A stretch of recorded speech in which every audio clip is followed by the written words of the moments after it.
tomamos sopa antes de ver, então estamos mais fortes.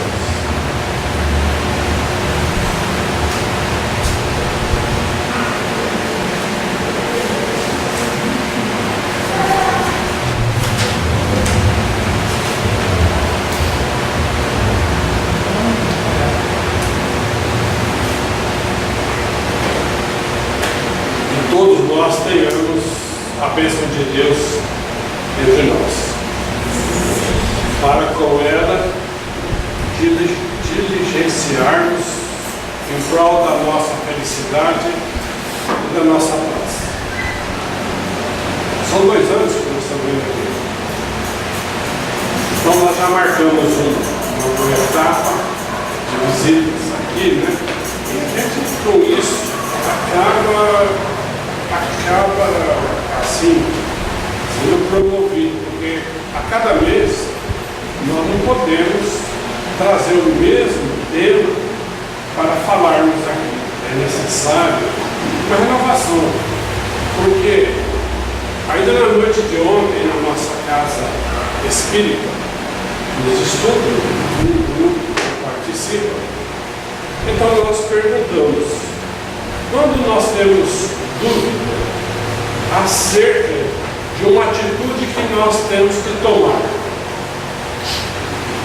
para que a nossa vida se transforme e nós não temos o conhecimento necessário para darmos tranquilidade a nós. Então foi feita essa pergunta: como que nós procedemos? Muitos falaram: eu busco num livro e tal. Na maioria das vezes, nós temos que ir na fonte mais segura, porque muitas pessoas se valem para a solução dos seus problemas de vida de consultas entre todos. Então, nas conversas que nós mantemos nos nossos dia a dia, a gente expõe o nosso problema, recolhe de uma ideia, recolhe de outro uma outra ideia, recolhe do outro outra ideia. Então fica como fosse uma flutuação de ideias em torno daquilo que nós mais precisamos fazer. Na verdade, a gente começa uma análise e às vezes a gente chega à conclusão de que todo mundo falou, a gente não escutou e não guardou nada. Entrou praticamente por um ouvido e saiu pelo outro.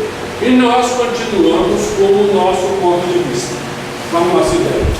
E a vida, da forma como que nós a encaramos e vivenciamos, não traz o resultado que nós gostaríamos de ter, que pelo menos fosse tranquilidade. Porque dificuldade nós experimentaremos todos os dias. Então fica aquela romaria. Nós batemos em porta, nós ouvimos, nós procuramos alguém, pagamos alguém para nos ajudar.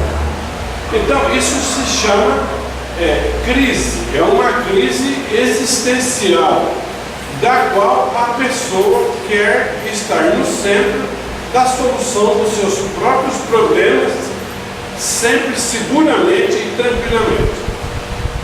Da mesma forma que um dia o Senhor Jesus, verificando o apóstolo Paulo, o apóstolo Pedro, lhe perguntando, e Pedro muito entristecido, Jesus perguntou a causa daquela tristeza, porque a tristeza, ela jamais pode fazer morada em nossos corações, mas existe um momento em que ela toma uma posição tão grande dentro de nós, que até os nossos olhos denunciam perante o próximo o estado de tristeza que nós nos achamos. E se alguém nos pergunta, e se nós falarmos não é nada, todo mundo nota que não pode ser nada, porque se nós estamos abatidos ou caídos, é sinal que a situação é muito grave, é muito difícil. E nós precisamos de uma solução. Muitas pessoas se acomodam com aquele dito: isto vai passar. Um dia isso passa. Se Deus quiser, isto um dia acaba. E com isso nós vamos rodando um disco. Um dia isso termina. É desse jeito mesmo. Não tem jeito. São sempre as palavras que nós Contudo, nós não somos felizes às vezes. A intranquilidade não deixa. Por mais que a gente se coloque bem na vida física e de aparência, nós não nos encontramos bem. Então a gente fala assim, qual o lugar ideal para achar essa solução? Uma vez uma pessoa disse assim, quando ele começou a experimentar os ensinamentos do Espiritismo, ele correu na fonte, porque na fonte, quem vai até a fonte, bebe água limpa. E ele se dirigiu ao Uberaba. E lá ele teve uma sucessão de fatos que acabaram trazendo toda a solução para ele. Não de imediato, mas aproximando-se da figura de Chico Xavier, advieram alguns encontros, uma amizade, e aquilo foi um benefício muito grande para ele. E ele sempre diz para todos, eu sempre procurei beber água na fonte, porque ela está limpa. E uma das fontes que está ao nosso alcance, todos nós aqui, por mínimo que saibamos de leitura, essa obra não requisita inteligência maior para uma pessoa entender.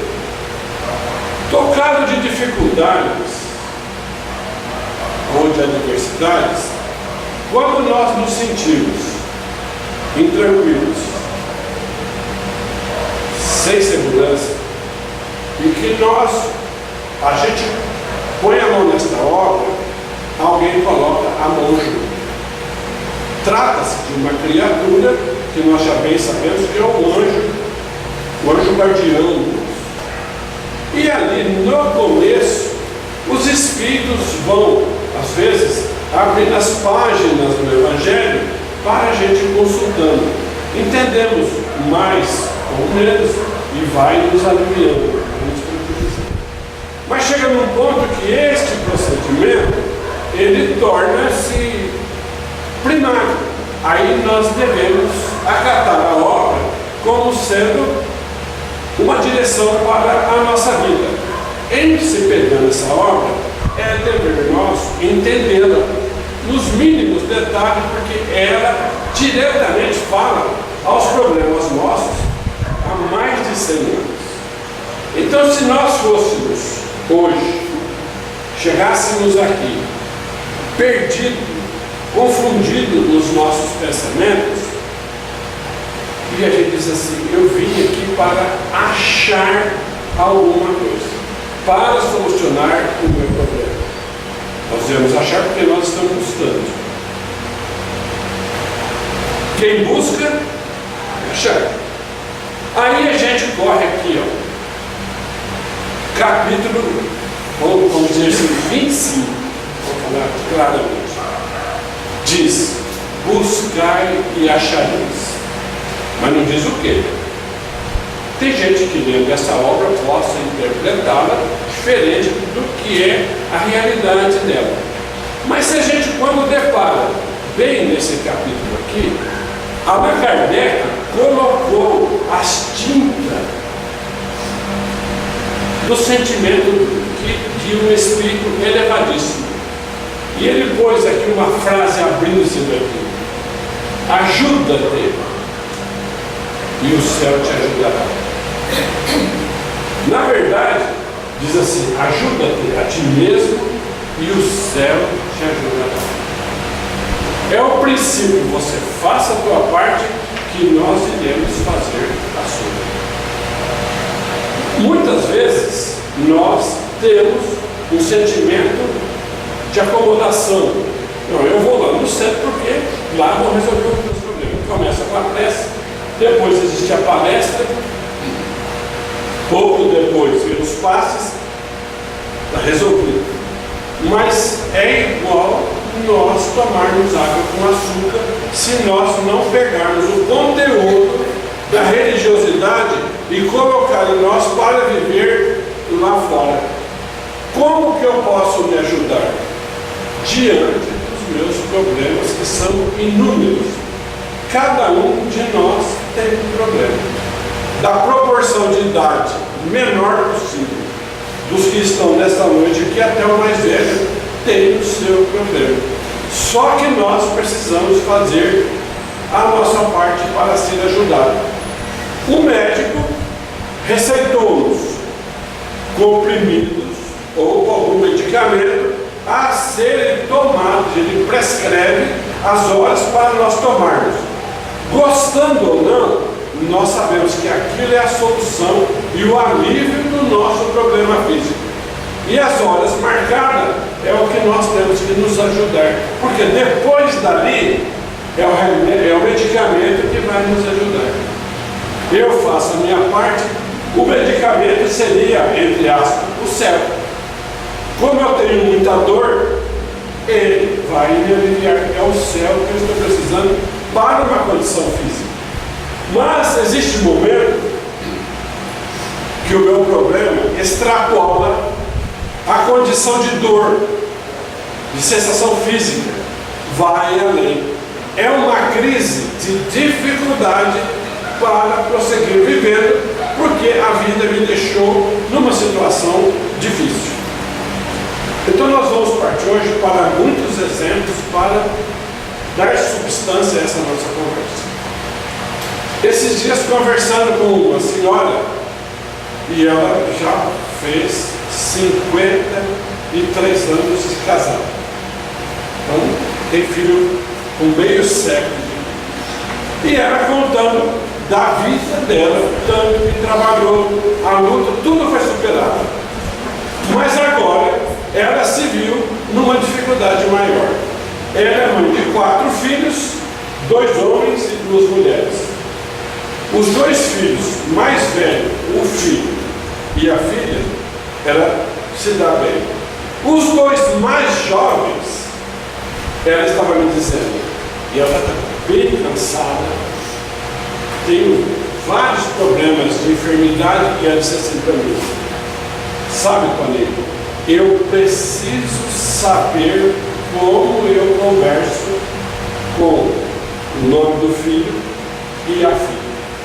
O filho, que ela tudo faz, ela precisa saber como ela conversa com ele, a palavra, como ela usa e a hora que ela chega, porque todas as vezes que ela se dirige a este filho, ele está irritado, nervoso e a maltrata, não é trata mal, não é maltrata, porque já vem com resposta aguda, não corresponde àquilo que deveria ser o 4º mandamento dos 10, que é honra teu pai e a tua mãe, ele já vem agressivo para ela.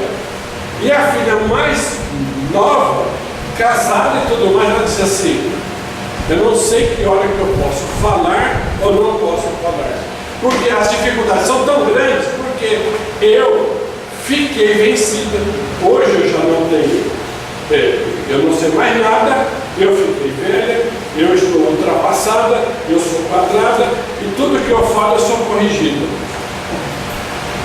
E como é que vive uma pessoa de 70 anos com um problema desse e precisa continuar vivendo com um problema desse? Aparentemente é uma coisa comum que nós encerramos em casa e tal. E ela conta que todo dia esse problema se renova, porque os filhos a procuram. E toda vez que ela vai com alegria para com esses 2 filhos, ela puxa, em virtude do tratamento. Porque esses 2 filhos são insensíveis e indiferentes a tudo que ela tem. Não imagina que ela tem coração, tem sentimento, adora eles e não é bem tratada.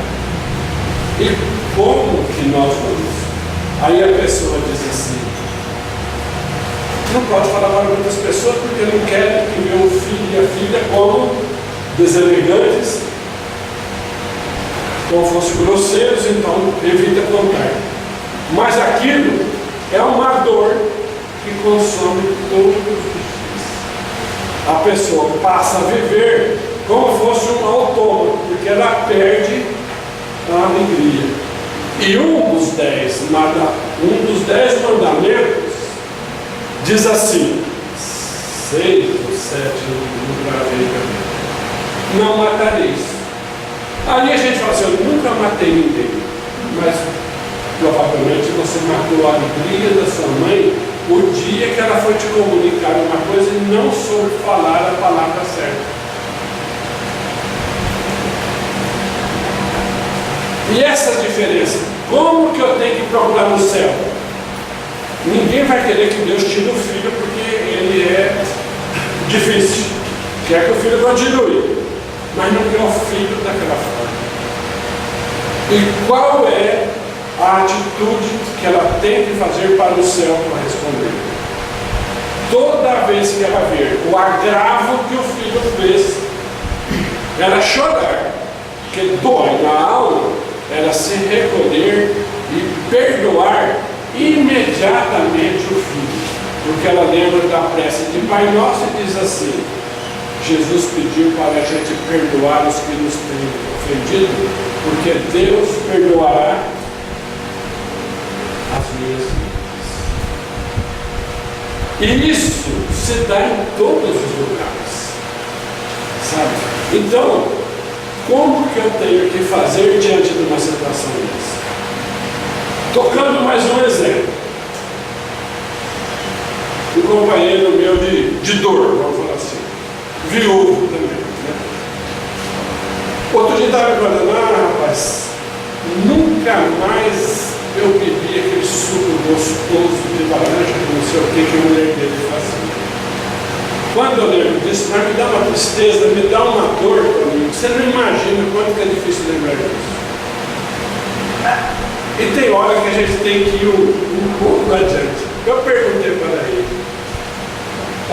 vamos fazer uma brincadeira? Ele falou: vamos. O liquidificador que batia esse suco estava na tua casa? Tá. O espremedor de laranja está lá atrás. Você tem laranja? Você tem banana? Ele disse: não, eu bati. Não, tem. E está tudo fresquinho, tá? O que falta você fazer? Eu não tenho coragem de fazer. Ajuda-te. Começa a fazer. Tenta lembrar como que ela fazia. Vai lá e começa a fazer. E ele não gostou muito do que eu falei para ele. Por que nós vamos ficar na lembrança dizendo assim, da finada? E às vezes nós podemos aborrecer na onde ela se encontra. E por que não fazer nós? Vou tentar fazer do jeito dela. Por quê? E depois, passado alguns dias, ele falou para mim assim: olha, você me deu uma boa ideia. O problema, às vezes, que o céu tanto pede para nós, ajuda-te, é vencer a preguiça. Tu diz: eu não consigo. A maioria das pessoas: eu não consigo. Eu não tenho jeito para isso. Nem me pede isso. Quando uma pessoa dá um tipo desse, é porque ela é extremamente preguiçosa. E a preguiça vai levar a uma situação que um dia ele vai ter que modificar. E o céu vai sempre falando para ele: acaba com a preguiça, senão a preguiça acaba com você. Quando nós vamos para a religião, nós estamos imensamente desejosos que, às vezes, a gente vem aqui e vai ter um milagre. O milagre é uma ilusão que criaram entre as palavras. Porque milagre não existe. Existe transformação de uma pessoa. Porque o céu, entre aspas, Deus colocou tudo na nossa mão. Só que nós não sabemos trabalhar o que Ele deu para nós. É muito mais gostoso ou fácil queixar, lamentar, contar que está sofrendo. Que vantagem para isso? Quem de nós que não temos dificuldade com sofrer? Às vezes as pessoas sofrem muito porque não usa os dons, os talentos que Deus deu e desenvolve. Existem pessoas, por exemplo, que acham que tem que seguir a risca. Então diz que tinha um sábio, um chefe de uma vila, um homem muito sábio, e ele foi ficando velho, envelhecendo, e ele era todo dia requisitado para consultas e orientações, E ele fazia isso com muita sabedoria, sempre voltado para Deus. E ele sempre tentava procurar achar um substituto para ele, ficar no lugar. E aparecia uma vontade, ele tentava atrair aquela pessoa, mas daí a pouco a pessoa sumia. Porque nós somos assim. Quando nós temos uma dificuldade e a gente vê ou ver, né, que ela esteja resolvida mais ou menos, depois nós caímos. Tem casos assim, depois eu volto na história. Tem casos assim. Eu vejo na nossa casa espírita, existe pessoa que diz assim, olha, já fui em tudo quanto é médico, e vivo desmaiando. Outro dia mesmo, na hora que eu acordei, estava o pessoal do SAMU lá dentro de casa, eu não sei. Eu vim aqui para ver o que olha, vamos tomar uns pastas, toma 1, 2, 3, 4, até 10, depois eu pergunto, você está passando bem?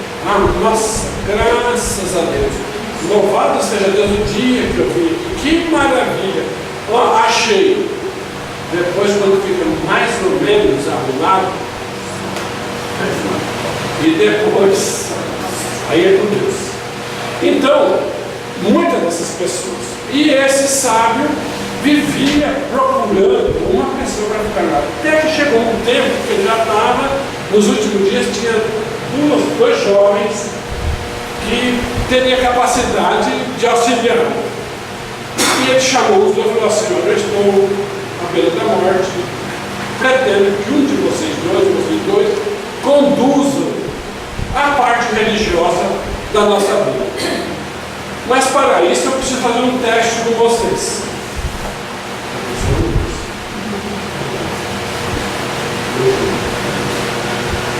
E aí ele falou assim, chamou, falou assim, vou te dar essa quantidade de feijão,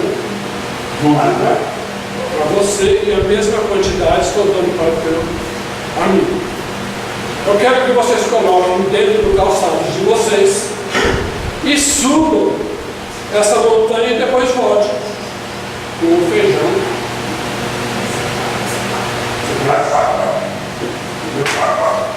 Tudo bem. No outro dia cedo, o sábio chamou os dois para pode caminhar. E um pôs o calçado, o outro pôs o calçado. Estamos feijão no calçado, estamos. Os dois foram subindo, um já começou a mandar, aumentar, e o outro andando correto, subindo. Chegou no meio da subida, falou assim, nós estamos nos pés, está pura boa. Tirou os grãos do feijão, jogou ali, eu não vou fazer. E o outro subiu e voltou. Na volta, o outro encontrou o outro sentado, pega os grãos dela para mostrar no sábio. Chegou lá e foi ontem, mas como é que ele subiu, desceu e deixou? O que aconteceu? Na noite anterior, aquele que usou, se ajudou e cozinhou o feijão.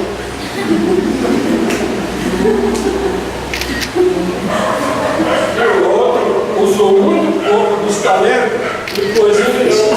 Já é próprio que no caminho. Se um grão já complica, aí o outro falou assim, mas ele não falou, eu só consegui, nem precisaria falar que você poderia, porque eu falei para colocar no feijão. Ajuda-te que o céu te ajudará, é a gente evitar esses problemas. E o outro perdeu e ficou reclamando, porque ele usou muito mal a inteligência do talento.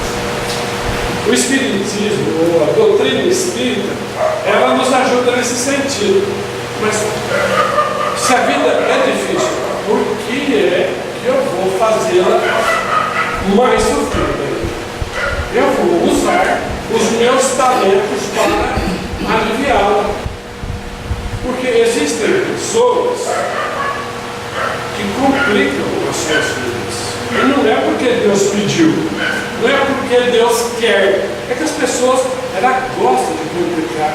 Eu conheço, como vocês conhecem, inúmeras pessoas que adoram falar de doença e de tragédia. Isso ajuda, irmão, conviver com uma pessoa que adora falar de doença. Eu tenho que estar sempre próximo dela. Depois de muito pedir a Deus, porque eu me irritava quando ele falava de tragédias de doença.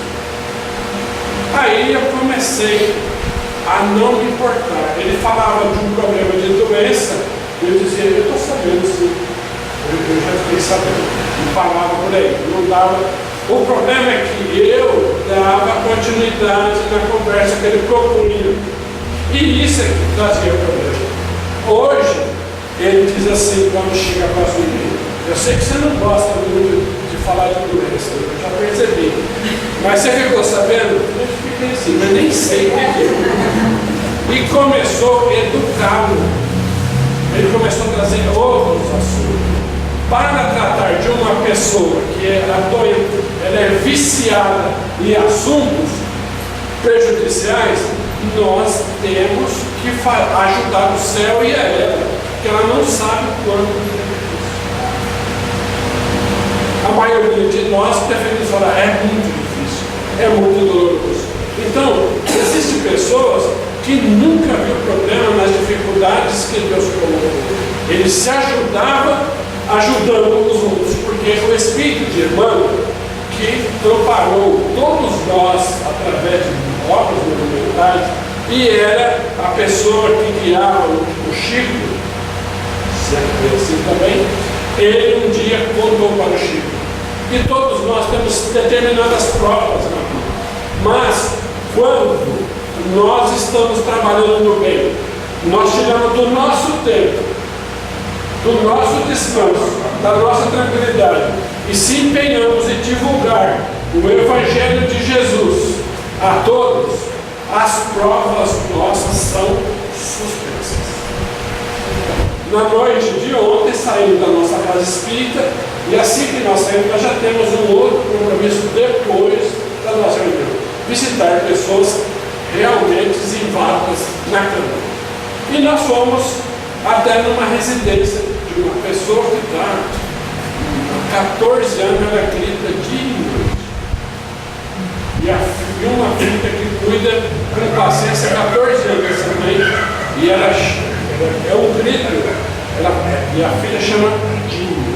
E ela diz assim, ai Dinho, ai Dinho, ai Dinho. Enquanto ela está acordada, ela toca essa música, essa mulher. Ela não sabe, né? Ela diz assim, ai Dinho, ai Dinho, ai Dinho. Eu chego, encosto do lado dela e falo, meu Deus, que dificuldade, né? Então, essa filha dela estava me dizendo assim, Toninho, a minha mãe trabalhou tanto na vida e nunca teve saúde. 8 filhos e nunca teve saúde. Eu nunca tive uma doença, um problema de dor de cabeça. Eu falei para ela, Dinho, e eu também nunca tive um problema de doença, nem sei o que é uma dor de cabeça. Falei, uma vez, um espírita me disse, se você tem saúde, é para ajudar quem não tem saúde. Nenhuma filha quis a mãe. Eu falei, não, pode deixar comigo. Quem tem saúde não é para ficar balançando na rede, nem com as perninhas cruzadas. É para trabalhar o dobro, de preferência para quem tem. O Chico trabalhava na divulgação da psicografia, trabalhava para manter a vida dele, e ele tinha um sobrinho que não se alimentava, nasceu atrofiado de uma forma descrita. Era muito dolorosa de ver. E esse sobrinho, ele, às vezes nós queixamos dos nossos problemas, ele não tinha uma faculdade de deglutir. Quando a gente mastiga um lanche, nós fazemos um movimento tão fácil, né? Desse. Ninguém nem dava por isso. E tem quem nasce sem deglutição. Não sabe engolir. E se não ir para o ar ou não tirar para fora, morre asfixiado. E esse sobrinho do Chico foram 15 anos. O Chico, ele reconhecia o Chico pelo calor do corpo. E o Chico tinha que fazer uma massa, o que fosse a comida, uma pelota, abria a boca dele, enfiava na garganta e empurrava da traqueia para baixo, os dois pulmões. Um certo dia, o espírito de Emmanuel disse assim: Chico, o teu sobrinho não vai durar muito. O corpo dele não desenvolve. E os pulmões irão crescer e não terá espaço. E ele vai morrer por asfixia. E quando foi chegando os dias, o Emmanuel falou ao Chico: não demora muitos dias. Durou 15 anos. Aí, um certo dia, ele faleceu. Na hora de falecer, ou desencarnar, esse sobrinho do Chico abriu os olhos. O único momento na vida de abrir os olhos de Jesus. E o Emmanuel perguntou ao Chico: Chico, ele abriu os olhos? Eu disse: sim. Porque faz 150 anos que ele não abre os olhos. Nem do lado de lá, nem do lado de lá. Esse ajuda-te também significa suportar os nossos fardos, as nossas dificuldades, as nossas decepções de vida e tudo que Deus promoveu em nós. É carregar com silêncio, com tranquilidade. Todas as pessoas que sabem viver bem, ela é silenciosa. Ela entende as coisas muito longe. É igual um pai e um filho que ia indo numa estrada e o filho falou para o pai: vem vindo uma carroça, pai. Falou: é, uma carroça vazia. Ah, mas como é que o senhor sabe que é uma carroça vazia? Porque ela bate muito, faz muito barulho. E depois passou a carroça pelo pai e filho e falou: realmente, toda pessoa vazia de sentimentos, de religião, que não quer se ajudar, ela fala muito, ela causa muito barulho. Onde ela se encontra? E com perdão da palavra, incomoda muitas pessoas. Cada criatura tem que carregar a sua cruz conforme ela foi colocada para nós, que é a medida exata para que a gente se promova perante Deus. E uma das coisas maravilhosas, ainda uma pessoa dentro do supermercado dizia assim para outra: engraçado, quando chega dezembro, olha que quantidade de frutas maravilhosas e saborosas e tudo mais. Eu não me atrevi a chegar, mas não me lembrava. Diz que quando chega dezembro, próximo do Natal, a maioria do nosso planeta recebe o influxo, quer dizer, a presença de Jesus, ele está bem distante. Mas só de se aproximar um pouco, já cria o clima de Natal. Aonde é esquecido as mágoas, as raivas, aonde existem os perdões, aonde se juntam famílias e mais famílias, seja como for, mas é isso o que o Senhor Jesus quer. Essa união, o esquecimento das dificuldades, das dores, é um momento rápido, mas pelo menos nos alivia e a gente sempre diz assim: se Deus quiser, no ano que vem, e assim nós vamos tocando para frente. Mas nós não podemos esquecer nunca na vida que nós temos que nos ajudar. Nós não podemos colocar a nossa vida e os nossos problemas nos ombros dos outros para que ninguém tenha a responsabilidade de carregar os nossos problemas. Nós não podemos ser fardos difíceis para ninguém. Tudo que foi colocado em nossas vidas, um dia será barrado e guardado tudo aqui. E dirão a nós assim: Pois bem, os teus bens materiais permanecem. Nós queremos ver o que você fez para você. E nós devemos procurar incessantemente a nossa aproximação dos exemplos do nosso Senhor Jesus Cristo. Então, quando a gente quer entender qual que é, dentro do Evangelho, a parte melhor, nós podemos andar no capítulo 15 ou 15, no item número 3. Lá diz assim: mandamento maior. É o que nós temos que fazer que mais agrada, porque nós temos um Pai e Ele conversa conosco, quer a nossa promoção, concedeu tudo para nós. A dor não é obra dele, é obra nossa. As dificuldades foram planejadas porque Deus, Ele é dotado de 3 virtudes, o nosso Pai. Deus é amor.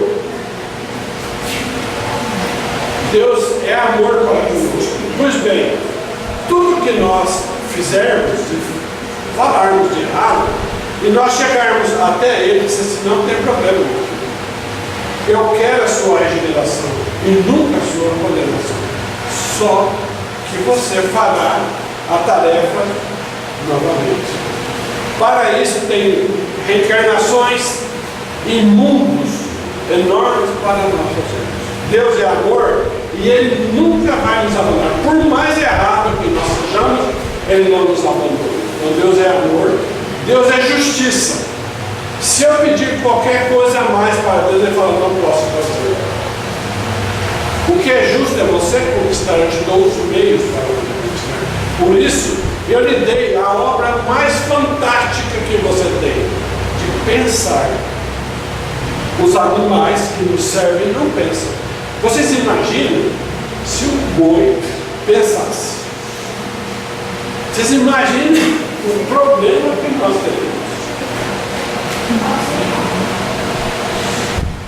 Então, tudo que nós fizermos, nós não podemos querer privilégio e nem ficar pedindo nada mais. Ele diz assim: vai, conquiste. Não tem um filho de Deus privilegiado. Nós somos iguais só em uma coisa: na dor.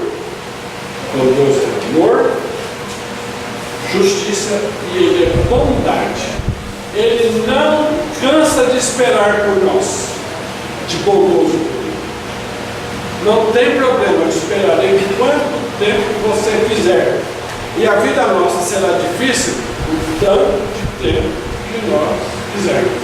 Então, lá no capítulo 15, Kardec fez para nós: olha, gente, fora da caridade não há salvação. Se você quiser ter uma vida tranquila, pratique a caridade. Caridade vai te ajudarmos alguém e tolerar as imperfeições de alguém. Ele disse: dois não. Qual que é mais difícil? Enfiar a mão no bolso é fácil. Tolerar as falhas e os erros que Deus colocou em nossas vidas, essa é a maior das caridades. E é mais caridoso ainda se nós vermos e não falarmos que a pessoa não. E diz lá, diz que os fariseus ficaram chateados porque Jesus havia feito os saduceus, que era o povo daquela época, ficar de bico fechado numa resposta que ele deu. É umas coisas de ressurreição. E aí, os fariseus se achavam que eles tinham que tirar Jesus da terra porque ele estava praticando coisa errada. Jesus falava de Deus, de amor, de perdão, e a lei que seguiam, que era a de Moisés, não tinha nada disso. Era olho por olho, dente por dente. E aí, o maior dos fariseus perguntou para Jesus: qual é o maior mandamento? Achando que fosse falar que eram as outras coisas que não fossem Moisés.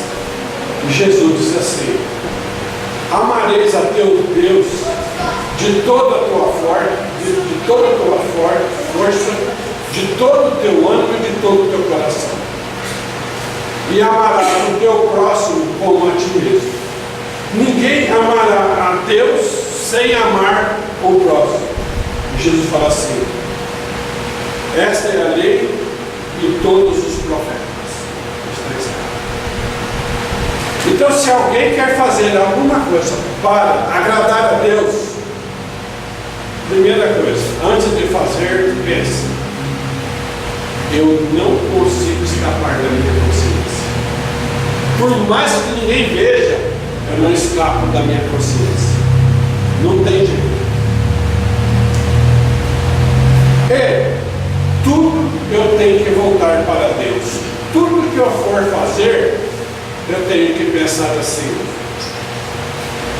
será que Deus gosta disso? Se o que eu vou fazer trouxer um pequeno prejuízo ao próximo, pare. Outro dia, eu conversando com um amigo meu, comerciante, ele estava estocando a loja dele, eu sentado nos momentos, e ele vendeu vários produtos da mesma marca, e eu perguntei para ele assim: quanto você ganha no produto? Ele deu uma risada para você. Para você não contar, você é meu amigo, eu sei que você não espalha. Eu estou espalhando hoje, mas ninguém sabe que é uma conversante. Ó, nisso daí eu ganho 60%. Se é R$1.000 que ele paga, ele vende por R$1.600.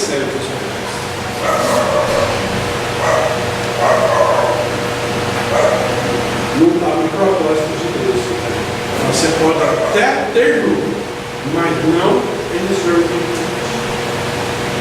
Toda vez que nós tirarmos mais do que é preciso do nosso semelhante, a contabilidade divina está marcando. Então, nós devemos pensar: eu não posso desagradar a Deus. Se tem um ente que eu não posso desagradar, é Deus. É a maior dádiva que nós fazemos para nós. Ajuda-te. Respeita Deus. E depois, o próximo. Ama o próximo como você mesmo. Essa senhora que eu citei no começo da nossa conversa, ela fala para mim assim: eu sei que meu filho não é ruim, ele não é mau, ele apenas não está sabendo se converter. Mais adiante ele vai aprender. E é verdade. Só por isso é que ela vai vivendo bem, porque ela acaba fazendo para ele o que gostaria que fosse feito para ele. Ela não recebe, mas faz para ele. Quem usar esse procedimento divino, trazido por Jesus, amar a Deus acima de todas as coisas e o próximo como a si mesmo, às vezes não terá muitas alegrias e regalias aqui na terra, mas do que ele tiver sofrido e esperado aqui, o céu será multiplicado por 100. Vital era o senhor que morava sozinho num descampado bem distante da cidade. E uma certa tarde, no entardecer, ele cai desmaiado, sufocado, e ele vê que a morte está por aproximar. O único companheiro dele era um cachorro que saiu como que procurasse alguém latindo e perdido. Vital, 80 anos de dor, solidão e aflição, caído no chão, sonhava com alguém lhe dando água, transpirava como ninguém, febril, e ele tentava saber o que estava passando por ele. E ele começou a lembrar do milho que tinha na moega, que ele ia moer por outro dia, para as coisas. Sozinho ali, ele pensava, e agora? De repente ele viu uma luz entrando clara, como fosse um dia, e já era noite, uma luz muito bonita, e ele olhando pelos pés da pessoa, e disse assim, alto lá, não se aproxime, eu sou leproso. Na época, a lepra causava sofrimento. E quem se aproximava dele dizia assim, Vital, eu sou Jesus e vim te buscar para o reino de Deus. Pegou o Vital nos braços como pegava o maior presente do mundo. Colocou-o numa carruagem de luz